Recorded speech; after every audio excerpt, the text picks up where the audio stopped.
नमस्कार दोस्तों, wealth stack के एक और नए इंटरेस्टिंग वीडियो में आप सभी लोगों का स्वागत है। मेरा नाम है सुधीर और बात करेंगे इस वीडियो में हम निफ्टी एंड बैंक निफ्टी के बारे में, दोनों के चार्ट को अंडरस्टैंड करेंगे, समझने की कोशिश करेंगे। आज जो मार्केट में फॉल आया है, बेसिकली एचडीएफसी बैंक ने काफ़ी गिरावट दिखाई। 8% के बाद यहाँ पे एचडीएफसी बैंक गिर के बंद हुआ है। तो काफ़ी हद तक एचडीएफसी बैंक की वजह से यहाँ पे मार्केट में एक बड़ी गिरावट देखने को मिली। बैंक निफ्टी करीब 4.25% से ज़्यादा गिर के बंद हुआ, निफ्टी भी करीब 2% गिर के बंद हुआ है। अब यहाँ पे हमें समझना है कि मार्केट के लिए नेक्स्ट इंपॉर्टेंट लेवल कौन से हो सकते हैं, क्या यहाँ से गिरावट कंटिन्यू रहेगी, ये चीज़ हमें क्लियरली समझने की कोशिश करनी है। तो जल्दी से इस वीडियो को स्टार्ट करते हैं। सबसे पहले हम बात कर लेते हैं बैंक निफ्टी की। तो बैंक निफ्टी में अगर आप देखोगे तो जो पूरा मूवमेंट इसने किया था, ऑलमोस्ट अगर हम देखा जाए दिसंबर मंथ से मूवमेंट स्टार्ट हुआ था और टिल कल तक देखा जाए तो अराउंड 48,000 की क्लोजिंग थी। बट आज एक ही दिन में इसने ऑलमोस्ट 4% की गिरावट दिखा दी है। ये एक गैप है, इस गैप का टारगेट मैं लेके चल रहा हूँ अराउंड 45,000 का। यहाँ तक बैंक निफ्टी आ सकता है। तो कल आपको नज़र रखनी है निफ्टी पे, क्योंकि निफ्टी अभी इतना नहीं गिरा है।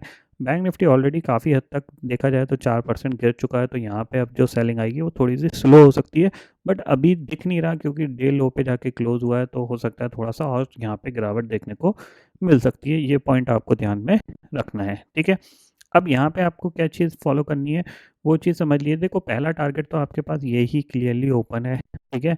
तो अगर आपका सेल की कोई पोजीशन है तो आप इस टारगेट के लिए तो ज़रूर होल्ड करिएगा 45,500 का, क्योंकि इसके बाद ज़्यादा सपोर्ट नहीं है। जैसे ये 46,000 के नीचे ट्रेड करना स्टार्ट करेगा तो जो उसके लिए टारगेट होगा 45,600 का होगा और 45,500 का होगा।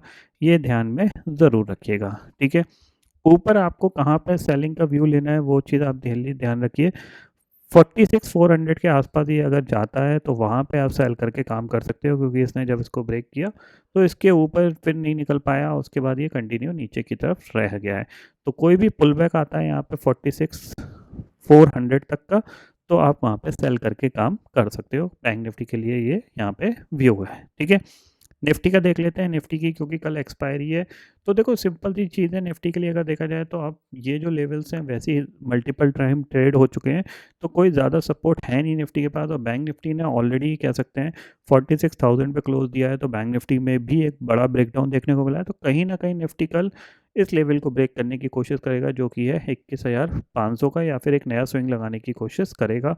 हो सकता है सुबह लगा दे, हो सकता है सेकंड हाफ में लगा दे, बट आपका व्यू थोड़ा सा सेलिंग की तरफ ही होना चाहिए। 21,650 के ऊपर जब तक ये ट्रेड नहीं करता है तब तक आपका व्यू सेलिंग का ही होना चाहिए, क्योंकि यहाँ पे क्या है कि आप इस लेवल के ऊपर ये निकल इस लेवल के ऊपर ये नहीं निकल पा रहा है। 21,680 जब तक इस लेवल के ऊपर नहीं निकलता तब तक यहाँ पे आपका व्यू क्लियरली सेलिंग का होना चाहिए और टारगेट थोड़ा सा बड़ा लेके चलेंगे हम। अगर ये कल कंसोलिडेशन कर जाता है, मान लो नहीं गिरता है, तो परसों भी सेम एनालिसिस रहेगी हमारी। टारगेट हम थोड़ा सा बड़ा लेके चलेंगे। जो टारगेट होगा हमारे पास वो है अराउंड 21,200 का, ठीक है। तो यहाँ से ये ये हमारा टारगेट होगा 21,200 का। जैसे 21,500 ब्रेक करेगा तो हम थोड़ा सा बड़ा टारगेट के लिए यहाँ पे प्ले करेंगे। बैंक निफ्टी ने ऑलरेडी एक अच्छी गिरावट दिखा दी है, तो हो सकता है अब निफ्टी फॉलोअप में यहाँ पे गिरावट दिखा सकता है, क्योंकि अब एचडीएफसी बैंक के रिजल्ट आए हैं, अब रिलायंस के रिजल्ट आएंगे। तो रिलायंस में, जैसे कि निफ्टी में रिलायंस का वेटेज बहुत ज़्यादा है, तो अगर उसमें कोई सेल ऑफ देखने को मिलता है तो ये नीचे के लेवल आपको आते हुए दिखाई दे सकते हैं, ठीक है। ये पॉइंट आपको ध्यान में रखना है। अब सपोर्ट के तौर पे यहाँ पे अगर टेक्निकल वाइज देखा जाए तो अगर यहाँ पे आप मूविंग एवरेज भी लगा सकते हो। तो मूविंग एवरेज के तौर पे अगर आप देखोगे तो डे चार्ट पे अगर हम चलें, तो अगर हम यहाँ पे इंडिकेटर्स में जाते हैं और टेक्निकल्स में अगर हम यहाँ पे मूविंग एवरेज देखते हैं, ठीक है। मूविंग एवरेज एक्सपोनेंशियल लगा लेते हैं, क्योंकि एक्सपोनेंशियल काफ़ी ज़्यादा एक्यूरेट होता है। तो यहाँ पे हम क्या करते हैं, इसको 50 डे का कर देते हैं, ठीक है। ठीक है, 50 डे का मूविंग एवरेज इसने ब्रेक कर दिया, ठीक है। और अगर हम नेक्स्ट देखें जाए तो इसके लिए हम यहाँ पे 50 डे का है, इसको अगर हम, तो बैंक निफ्टी का ब्रेक है, निफ्टी का हम देख लेते हैं।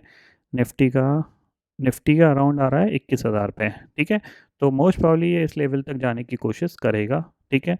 तो अभी भी जगह है गिरने के लिए। और अगर इस पर्टिकुलर सीरीज़ की बात करूं मैं, तो ज़्यादा ट्रेडिंग सेशन है नहीं इसमें। आपके पास कल का ट्रेडिंग सेशन है नहीं, 2 ट्रेडिंग सेशन ये हैं, उसके बाद 4 ट्रेडिंग सेशन आपको नेक्स्ट सीरीज़ में देखने को मिलेंगे, क्योंकि नेक्स्ट में आपको 26 तारीख की छुट्टी है, तो ज़ाहिर सी बात है आपकी निफ्टी, बैंक निफ्टी और सेंसेक्स की एक्सपायरी आपको थर्सडे को देखने को मिलेगी, क्योंकि मंथली एक्सपायरी है। तो ये 4 ट्रेडिंग सेशन में एटलीस्ट 3 ट्रेडिंग सेशन और मार्केट यहाँ पे गिर सकता है। कल फॉलोअप में सेलिंग आ सकती है, क्योंकि देखा जाए तो आज जो बाइंग थी वो बिल्कुल मिसिंग थी। तो नेगेटिव ट्रेंड बन रहा है, बिल्कुल नेगेटिव साइड पे ही आपको रहना चाहिए।